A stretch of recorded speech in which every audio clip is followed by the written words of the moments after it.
Alhamdulillahirabbil alamin. Ikhwani yang dimuliakan Allah Subhanahu wa taala. Sebentar lagi kita akan mendengarkan nasihat-nasihat agama. Yang pertama akan disampaikan oleh guru kita Al-Ustadz Al-Hafidh li Kalamillah Al-Ustadz Fauzi. Beliau merupakan imam salat tarawih ada di tempat ini di rumah Habib Hasan Al-Jufri, dan alhamdulillah ini adalah tahun yang ke-16. Berarti di tempat ini Ustadz Fauzi ini sudah mengimami, mengkhatamkan Quran di dalam salat tarawih setiap bulan Ramadan, sudah 16 kali bulan Ramadan. Ya, kita akan dengarkan nasihat dari beliau Imam Al-Ustadz Fauzi. Kemudian setelahnya kita akan dengarkan nasihat agama daripada As-Sayyid Bakir bin Umar bin Syahab. Kemudian yang ketiga dari As-Sayyid Ali bin Hasan As-Segaf. Bismillahirrahmanirrahim. Assalamualaikum warahmatullahi wabarakatuh. Alhamdulillahilladzi anzala al-Qur'ana ashrafa kutubih ala sayyidina Muhammadin ashrafi anbiya'ih biwasitati ruhil amin Jibril ashrafi malaikatih fi ashrafil layal fi ashrafil layali wa ashrafil syuhur fi ashrafil biqa' hatta wasala ila ashrafil umam wa hiya al-umma al-muhammadiyah. Wassalatu wassalamu ala man atahu Jibril ونزل على قلبه بإذن ربه التنزيل والذي جعلت صدور أمته أناجيل سيدنا محمد مقرئ التنزيل وعلى آله وأصحابه وأزواجه ما دام يقرأ التنزيل. رب اشرح لي صدري ويسر لي أمري واحلل عقدة من لساني يفقهوا قولي. سبحانك لا علم لنا إلا ما علمتنا إنك أنت العليم الحكيم. ربنا زدنا علما وارزقنا فهما آمين. أما بعد، hadirin hadirat, para alim, para ulama, para habaib, wabil khusus sahibul bait wa sahibul hajah yang sama-sama kita muliakan, kita ta'zimi Al-Habib Hasan bin Saleh Al-Jufri beserta keluarga yang saat ini beliau sedang di Haramain ya. Kita doakan beliau semoga lancar di sana, lancar ibadah beliau, dimudahkan semuanya, dan besok pulang mendapat umrah mabrurah wa maqbulah. Amin amin ya rabbal alamin. Juga hadir guru-guru kita di sini, para habaib, wabil khusus juga sahibul fadilah guru kita Al-Habib Habibi bin Fauzi Al-Attas. Ada juga Al-Habib Umar Zaki. Bisa saya sebutkan satu persatu, tidak mengurangi rasa ta'zim kita kepada beliau semuanya. Para asatid dan jamaah sekalian yang dirahmati oleh Allah Subhanahu wa taala. Alhamdulillah, di hari ini, malam ini, berbagai nikmat Allah senantiasa tetap tercurah dan mengucur kepada kita semuanya. Di antaranya adalah kita masih diberi kesehatan, diberi kesempatan sehingga bisa hadir. Hati kita diketuk dan kaki kita diringankan oleh Allah untuk hadir di majelis yang insya Allah tidak diragukan lagi penuh berkah ini. Majelis yang mulia, majelis khatmil Quran, di mana para ulama secara sepakat mensunnahkan kita untuk hadir di majelis khatmil Quran. Ya insya Allah, kalau kita bisa melihat gitu ya, dibuka hijab kita justru lebih banyak malaikatnya yang hadir di sini. Ribuan malaikat yang hadir di tempat ini, mereka lebih banyak. Suatu ketika sahabat sedang membaca Al-Quran di malam hari, Sedangkan di dekat beliau ada seekor kuda yang sedang diikat gitu ya. Kemudian kuda ini seperti ketakutan. Dia berlarian ke sana kemari. Allah, saya tadi malam begini, terus di samping saya ada kuda yang kelihatan ketakutan. Kemudian Rasulullah mengatakan, ya itu kudamu memang takut. Kudamu memang takut. Dia bisa melihat ketika kamu ngaji, banyak malaikat berduyun-duyun datang ke tempatmu. Tilkal malaikah kanat tastami'u laka. Mereka datang berduyun-duyun mendengarkan bacaan Qur'anmu. Surat Al-Kahfi ketika dia dibaca. Jadi setiap tahun datang ke sana dalam rangka untuk ngalap barokah juga, ya, untuk mendengarkan bacaan atau Quran yang sedang ditilawahkan. Oleh karena itu, insya Allah di tempat ini juga dipenuhi dengan malaikat-malaikatnya Allah. Maka dalam riwayat lain Nabi mengatakan seperti kemarin disampaikan di guru kita Al-Habib Habibi.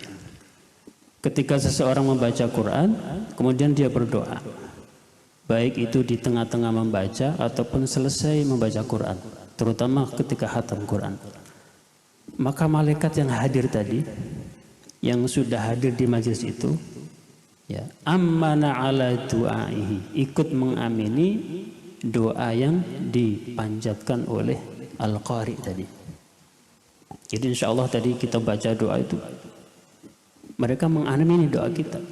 Ribuan malaikat yang hadir tadi ikut mengamini doa kita. Salawat serta salam semoga tercurahkan kepada uswah kita, qudwah kita Rasulullah Muhammad SAW, sang pembawa mukjizat terbesar, al-mu'jizah al-khalidah, mukjizat abadi, yaitu Al-Quran Al-Karim, alladzi la tanqadhi ajaibuhu wa la yakhluqu ala kathratir raddi. Al-Quran adalah mukjizat terbesar Rasulullah sallallahu alaihi wasallam yang tidak pernah usang oleh berjalannya waktu dan tidak pernah bosan orang mengulang-ulang bacaannya. Semoga salawat dan salam tercurah juga kepada keluarga beliau, para sahabat dan seluruh pengikutnya ila yaumil qiyamah. Amin amin ya rabbal alamin. Hadirin hadirat, para habaib, para ulama rahimakumullah. Alhamdulillah di tahun ini kita masih diberi umur panjang oleh Allah sehingga masih bisa berjumpa lagi dengan bulan yang istimewa ini, bulan Ramadan, bulan yang sangat mulia, bulan yang merupakan satu-satunya bulan yang disebut secara jelas namanya dalam Quran, yang tidak dialami oleh bulan-bulan yang lain. Muharram tidak ada dalam Quran, Safar tidak ada dalam Quran, Rabiul Awal tidak ada dalam Quran, dan seterusnya. Hanya Ramadan yang dzakarahullahu sharihan fil Quran. Allah menyebut nama Ramadan secara jelas dalam Quran. Apa ayatnya? Syahrul Ramadan alladzi unzila fihi al-Qur'anu hudal linnasi wa bayyinatin minal huda wal furqan. Artinya apa? Kebiasaan Allah kalau menyebut sesuatu dalam Quran, biasanya Allah itu kalau sesuatu itu tidak begitu penting untuk diperhatikan, tidak disebut, hanya inisial-inisial saja, ya. Seperti ketika Allah menyebutkan 4 bulan mulia dalam setahun, ya, Muharram, Dzulqa'dah, Dzulhijjah, Muharram, Rajab, Allah hanya isyarat saja, minha arba'atun hurum, hanya diisyarat saja. Tapi ketika Allah menyebutkan Ramadan, disebutkan secara jelas namanya, Syahrul Ramadan. Itu berarti menunjukkan keistimewaan Ramadan dibanding bulan-bulan yang lain. Dia disebut oleh para ulama sebagai Sayyidus Syuhur, pemimpin bulan-bulan yang lain. Nah, Di dalam Ramadan itu seperti yang kita ketahui, sebagaimana ayat yang kita baca tadi, syahrul Ramadan alladzi unzila fihi al-Qur'an. Di dalam bulan itulah Allah menurunkan Al-Quran yang alhamdulillah di malam hari ini kita khatamkan. Sehingga kaum muslimin ketika bulan Ramadan mereka dianjurkan untuk memperbanyak membaca Al-Quran, memperbanyak tilawatul Quran, memperbanyak mengkaji Al-Quran. Dan itu dilakukan oleh para ulama dulu, para salaf as-saleh kita dulu. Nabi pun itu beliau dicek hafalannya oleh malaikat Jibril setiap Ramadan. Jadi kalau bulan Ramadan itu Nabi dicek hafalannya oleh malaikat Jibril. Malaikat Jibril datang, terus Nabi setor. Nabi setor hafalan. Atau bergantian, kadang-kadang Nabi membaca, malaikat Jibril menyimak. Kadang malaikat Jibril membaca, Nabi menyimak. Ya tadarus, saling menyimak. Dalam rangka untuk mengecek hafalan Rasulullah Sallallahu Alaihi Wasallam agar Quran ini tetap utuh sebagaimana dulu diambil dari Al-Lauhul Mahfuz. Kemudian di tahun terakhir beliau wafat dicek 2 kali, marratain. Nah, para ulama dulu juga begitu.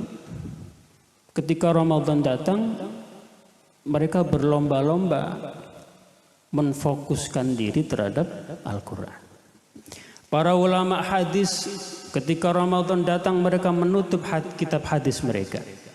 Para fuqaha ketika Ramadan datang mereka menutup kitab-kitab fikih mereka. Imam Malik itu kalau Ramadan datang beliau menutup kajian hadisnya. Jadi diakhiri atau sudah selesai menjelang Ramadan. Begitu Ramadan datang beliau fokus untuk memperdalam, mengkaji dan tilawah Al-Quran.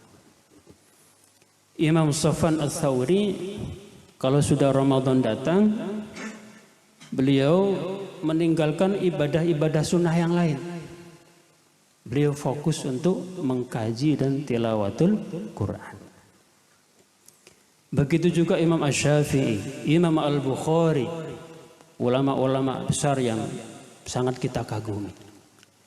Imam Asy-Syafi'i itu kalau di luar Ramadan beliau setiap hari khatam. Jadi sehari khatam sekali. Itu Imam Asy-Syafi'i. Begitu Ramadan datang ditingkatkan lagi. Sehari khatam 2 kali. Sehari khatam 2 kali. Di malam hari khatam 1 kali. Wa naharan khatmatan wahidatan, khatam lagi sekali. Jadi malam sekali, malam di dalam sholat ya. Beliau malam khatam di dalam sholat, fis sholat. Kemudian siang hari membaca biasa. Demikian juga Imam Bukhari. Malam hari beliau sholat dengan murid-muridnya, khatam juga. Kemudian di siang hari beliau baca sendiri, khatam juga. Jadi 1 bulan khatam 60 kali. Ada yang mau mencoba? Dan lain-lain. Sayyidina Utsman lebih hebat lagi. Kalau sudah Ramadan datang beliau sholat ya khatam sekali fi raqatin. Beliau sholat 2 rakaat, rakaat pertama sudah khatam Qur'annya. Jadi khatam Quran fi raqatin wahidatin, dalam 1 rakaat. Nanti rakaat kedua khatam lagi. Jadi tidak butuh 24 jam. Cukup 2 rakaat beliau sudah khatam 2 kali. Sayyidina Utsman ibn Affan menantu Rasulullah Sallallahu Alaihi Wasallam. Sahabat Tamim Ad-Dari, sahabat Sa'id bin Jubair, tabi'in juga begitu, Imam Mujahid, ahli tafsir dan seterusnya, banyak sekali. Ya, jadi mereka betul-betul berlomba-lomba membaca Al-Quran ketika Ramadan datang. Nah, para hadirin jamaah rahimakumullah. Alhamdulillah, Rabi'atul Alawiyah di PC Jogja yang dimotori oleh Habibuna Hasan bin Shalih Al-Jufri ikut berperan. Alhamdulillah beliau ya diilhami oleh Allah untuk juga ikut menghidupkan Al-Quran di bulan Ramadan ya sejak insya Allah sudah 16 tahun yang lalu. Jadi tarawih di sini sudah dimulai sejak kalau nggak salah tahun 2008 ya. Alhamdulillah Al-Fakir juga ya dimudahkan oleh Allah untuk bertemu para habaib, ini satu anugerah buat saya ya. Waktu itu beliau ya ketemu saya terus, Ustadz kita tarawih. Tapi di tahun pertama belum khataman ya. Jadi waktu itu Ustadz Hasman ini yang as-sabiqun al-awwalun masyaallah beliau. Ya, ini as-sabiqun al-awwalun yang tarawih di sini. Ya, Masya Allah. Waktu itu masih 1 minggu 2 kali. Jadi kalau nggak salah hari Senin sama Kamis. Jadi menyesuaikan puasa sunnah dulu. Senin 1 juz, Kamis 1 juz.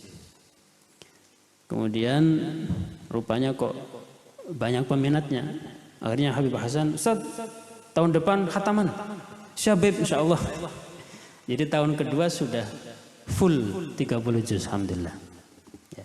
Jadi insya Allah malam ini sudah ya biidnillah wa bi'aunillah sudah khatam ke 15 kali insya Allah.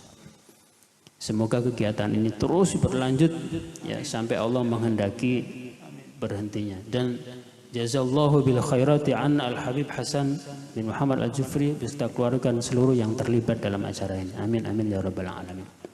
Dan bisa menjadi amal jariah beliau. Dan kita berharap ya nanti diteruskan. Ada Raihan Habib Muhammad ya yang menjadi penerus beliau. Kalau bisa kegiatan ini tidak pernah padam ya. Insyaallah akan memberikan keberkahan yang besar. Para jamaah sekalian yang dirahmati oleh Allah Subhanahu wa taala. Sejarah tarawih khataman itu kalau kita baca dalam sejarah ya, itu dimulai ketika pada zaman Khalifah Umar Ibn al-Khattab. Jadi pada zaman Nabi ya belum seintens sekarang ya. Jadi masih belum seperti sekarang. Ya dalam riwayat Nabi kan tidak full itu tarawihnya ya, hanya 3 malam. Kemudian malam keempat beliau tidak berangkat ya, para jamaah sudah menunggu. Dan itu bukan karena apa? Bukan karena fadilahnya yang tidak besar, bukan. Tapi Nabi lebih sayang kepada umatnya. Karena kalau Nabi datang terus, biasanya Allah itu terus mewajibkan. Ya, menjadi faradhu ala ummatihi. Itu yang ditakutkan Nabi. Itulah makna dari ya, laqad ja'akum rasulun min anfusikum azizun 'alaihi ma anittum. Ya. Harisun alaikum bil mu'minina raufun rahim. Jadi Nabi takut kalau tarawih nanti diwajibkan kepada umatnya yang beliau sudah tahu pasti kita itu nggak akan mampu. Salat 5 waktu aja kayak begitu ya. Apalagi diwajibkan tarawih setiap malam. Sehingga beliau tidak berangkat di malam keempat. Nah, situasi itu terus sampai di masa Sayyidina Abu Bakar.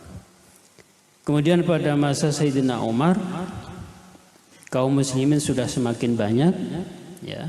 Antusiasme ibadah juga luar biasa. Nah, pada suatu ketika di bulan Ramadan, Sayyidina Umar keluar ke masjid. Beliau melihat di masjid kaum muslimin tarawih fi auza'in fi jama'atin. Jadi mereka terpencar-pencar. Ada yang sholat tarawih sendiri di pojok sana, ada yang mendirikan jamaah sendiri, berapa makmum di sana. Jadi berkelompok-kelompok. Kemudian Sayyidina Umar berpikir, ya jadi Sayyidina Umar ini termasuk sahabat yang banyak mendapat satu anugerah ilham dari Allah Subhanahu wa taala. Ya, bahkan beliau dikenal banyak usul-usul beliau, ide-ide beliau diabadikan dalam Quran. Itu banyak. Nanti bisa dibaca itu. Ya. Jadi punya banyak usul-usul, ide-ide yang luar biasa, dan itu diakomodir oleh Allah dan diabadikan dalam Quran. Yaitu usulnya Sayyidina Umar. Nah, ketika itu Sayyidina Umar berpikir, wah ini kalau seandainya mereka kita kumpulkan gitu ya, jamaah bareng dipimpin oleh satu imam yang hafidhul Quran, ini alangkah indahnya. Sehingga kemudian ya beliau realisasikan, kaum muslimin di masjid dikumpulkan semua besoknya, dan beliau menunjuk sahabat ahlul Quran yang bernama Ubay bin Ka'ab. Ubay bin Ka'ab. Ubay bin Ka'ab adalah salah satu ulama Quran dari kalangan sahabat.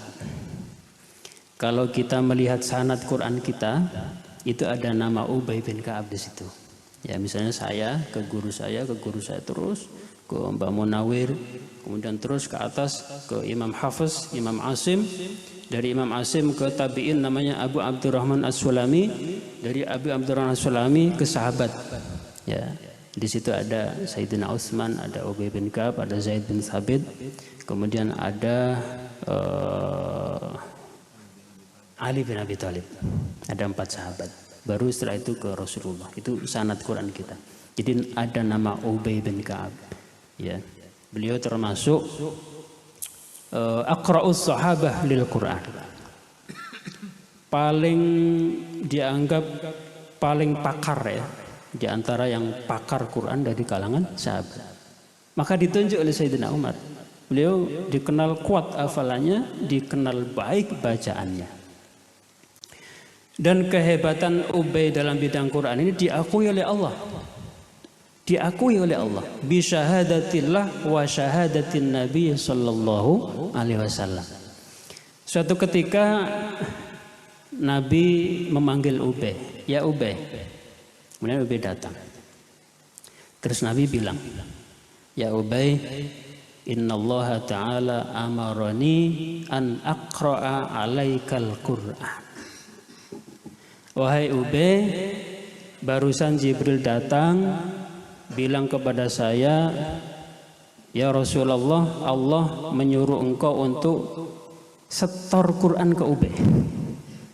Ya, Allah memerintahkan Nabi Muhammad setor bacaan Quran ke sahabat Ubay bin Ka'ab. Jadi qara'a ala itu ya belajar, maksudnya membaca di hadapannya, itu qara'a ala. Jadi Nabi diperintahkan Allah untuk setor Quran. Itu surah Al-Bayyinah ya. Jadi beliau diperintahkan Allah untuk membaca surah Al-Bayyinah di hadapan sahabat Ubay. Rasulullah loh itu. Rasulullah. Ya. Jadi Ubay yang nyimak, Nabi yang baca. Ya. Ini adalah satu kisah sebagai ta'liman li ummatihi. Ya, ta'liman li ummati, bahwa ya satu itu untuk menguatkan kepakaran Ubay dalam bidang Quran. Yang kedua, ya, dianjurkan bagi kita belajar mengaji, belajar Quran kepada ahlinya. Dan itu dicontohkan oleh Rasulullah Sallallahu Alaihi Wasallam. Nah, kemudian Ubay kaget tuh. Ya Rasulullah, engkau kan nabinya Allah, engkau kan rasulnya Allah yang mendapat Quran secara langsung, masa engkau membaca kepadaku? Iya, aku diperintahkan oleh Allah, kata Nabi. Terus Ubay bilang, ya Rasulullah, hal sammani lak, apakah Allah menyebut namaku ya Rasulullah? Hal sammani laka, apakah Allah menyebut namaku ya Rasulullah? Naam, sama kali Allah menyebut namamu. Allah bilang Ubay. Ubay langsung faja'ala yabki. Beliau langsung nangis sejadi-jadinya. Terharu, gembira karena namanya disebut oleh Allah Subhanahu wa taala. Itu karena apa? Karena kepakarannya di bidang Al-Qur'an. Coba siapa yang tidak ingin namanya disebut oleh Allah secara langsung? Semoga kita termasuk ya. Allahumma ja'alna minhum ya Allah. Allahumma ja'alna minhum. Allahumma ja'alna. Nama kita disebut guru kita aja udah senang banget tuh ya. nama kita disebut oleh orang yang terhormat, kita merasa apa? Biasanya namanya itu GR ya, senang. Nama kita disebut oleh Rasulullah, amin.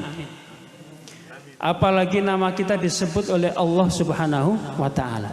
Itu dialami oleh sahabat yang namanya Ubay bin Ka'ab.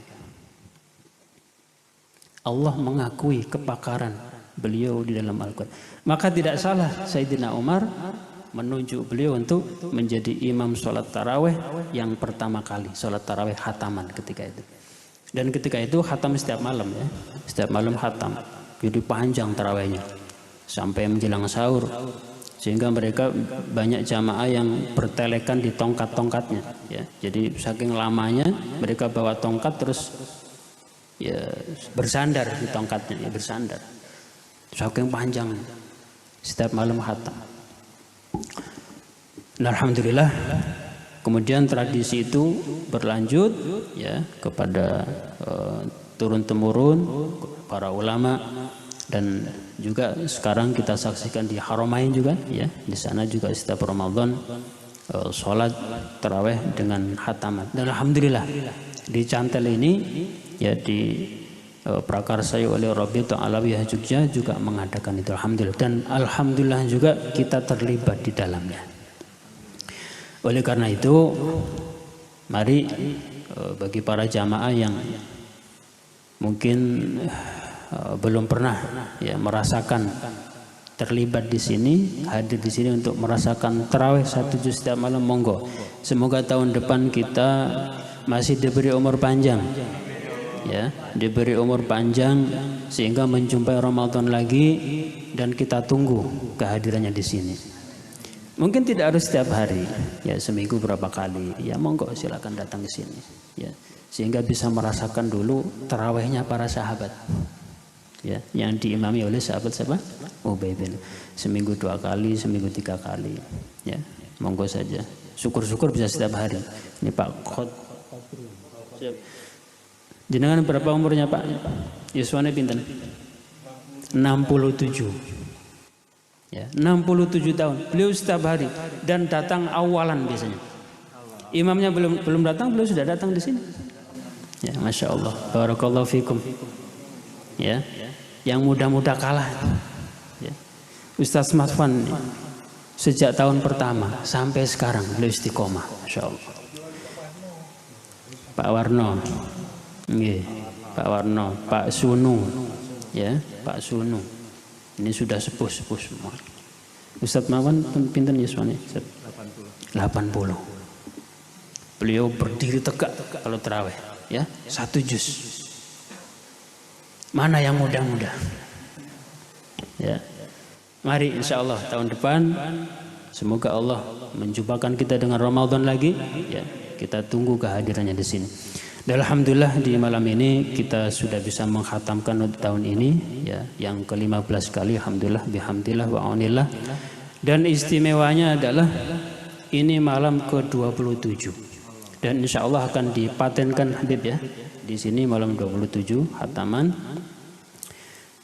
Sebagian ulama memilih atau meyakini malam ke-27 Ramadan sebagai malam Lailatul Qadar. Ya, sebagian ulama meyakini berdasarkan dalil-dalil yang disampaikan oleh sahabat Ibnu Abbas. Sahabat Ibnu Abbas ini salah satu sahabat kecil yang sudah menjadi ulama. Ya, beliau sejak kecil sudah jadi ulama. Berkat doa Nabi, Allahumma faqihu fiddin wa 'allimhu ta'wil. Jadi sering sahabat itu bertanya tentang tafsir kepada Ibnu Abbas yang masih anak-anak. Masih anak-anak. Nah, suatu ketika Sayyidina Umar bertanya kepada para sahabat yang hadir di situ. Wahai kawan-kawan, menurut kalian Lailatul Qadar itu kapan sih? Gitu. Ya, beliau bertanya. Kebetulan di situ ada Sayyidina Ibnu Abbas. Kemudian Sayyidina Ibnu Abbas menjawab, kalau menurutku sih tanggal 27. Kata Sayyidina Ibnu Abbas mengatakan, kalau menurutku tanggal 27 Ramadan itu Lailatul Qadar. Kemudian beliau mengutarakan dalil-dalil. Yang pertama, Kata Sayyidina Ibnu Abbas, beliau mengatakan ahabbul adad ilallahi al-witru. Ya. Apa namanya? Bilangan atau angka yang paling dicintai oleh Allah itu adalah bilangan ganjil. Wa ahabbul witri ilallah as-sab'u. Dan dari bilangan ganjil-ganjil yang ada itu, yang paling disukai oleh Allah adalah angka 7. Coba perhatikan kata Sayyidina Ibnu Abbas. Jumlah langit itu berapa lapis? 7. Lapisan bumi ada 7. Jumlah hari dalam seminggu 7. Putaran tawaf ada 7. A'dha'us sujud, anggota sujud ada berapa? 7. Ya, 2 telapak kaki, 2 lutut, kafain sama jabah. Ada 7. Ya. Nah, dari malam-malam ganjil bulan Ramadan, dan dalam Al-Quran juga banyak, ya, angka 7 banyak, seperti 7 laut, ya, ketika Allah sab'atu abhurin, ketika Allah mengandaikan seandainya ilmu Allah itu ditulis pakai tinta, tintanya pakai seluruh pohon yang ada di bumi ini, ya, apanya, penanya, tintanya pakai seluruh air laut yang ada di bumi, ditambah lagi dengan 7 laut lagi, sab'atu abhurin, ma nafidat kalimatullah, ilmu Allah tidak akan habis. Allah menyebutkan angka 7 di situ. Ya. Maka kata Sayyidina Ibnu Abbas, malam-malam ganjil itu malam 21, malam 23, malam 25, malam 27, malam 29. Maka yang ada 7-nya itulah, yaitu 27. Itu dalil pertama. Dalil kedua, kata Sayyidina Ibnu Abbas, ya, suratul qadri salasuna kalimatan. Surat Al-Qadr yang menceritakan tentang malam Qadar itu ada 30 kalimat jumlahnya. Nanti dihitung sendiri ya. Ada 30 kata. Jumlahnya ada 30 kata. Nah, di bagian akhir, ya, wa qawluhu hiya huwa sabi'un wa ishrun. Dhamir hiya, ya, salamun hiya. Dhamir hiya itu malam Qadar maksudnya, kembalinya ke Lailatul Qadri. Itu ada di urutan ke-27. Wa qawluhu hiya huwa sabi'un wa ishrun. Dhamir hiya yang maknanya malam Qadar itu urutannya ada di kalimat ke-27, kata Sayyidina Ibnu Abbas. Itu dalil yang kedua. Dalil yang ketiga, suratul Qadri atau Lailatul Qadri, ya, tis'ata ahrufin. Kalimat Lailatul Qadri dalam bahasa Arab, ya, itu ada 9 huruf. Lam, ya, lam, ta, terus alif, lam, qaf, dal, ra, ada 9. Wahia, ya, atau wahuwa madhkurun salasa marrat. Kalimat Lailatul Qadri yang jumlahnya ada 9 tadi dalam surah Al-Qadr diulang 3 kali. Ya, madhkurun salasa marrat. Inna anzalnahu fi lailatul qadr wa ma adraka ma lailatul qadr. Lailatul Qadri 3 kali. 9 kali 3 berapa? 27. Maka tidak heran Pak Qadri dulu orang tuanya menamakan Qadri, ya. Nah, ya, saya yakin orang tuanya berharap kelak anaknya akan mudah mendapatkan Lailatul Qadri. Ya, itu dalil-dalil yang disampaikan oleh Sayyidina Ibnu Abbas radhiyallahu anhu. Semoga ya Allah malam ini betul-betul malam Qadar dan semua yang hadir di sini mendapatkannya. Amin amin ya rabbal alamin. Ya Allah, dan kelak semoga semua yang hadir di sini dijadikan sebagai ahli Al-Qur'an. Kalau tidak kita yang hafal Quran, anak kita yang hafal Quran ya Allah. Kalau tidak anak kita yang hafal Quran, cucu kita ya Allah. Kalau tidak cucu kita yang hafal Quran, cicit kita dan seterusnya. Amin amin ya rabbal alamin. Wal afu minkum. Wassalamualaikum warahmatullahi wabarakatuh.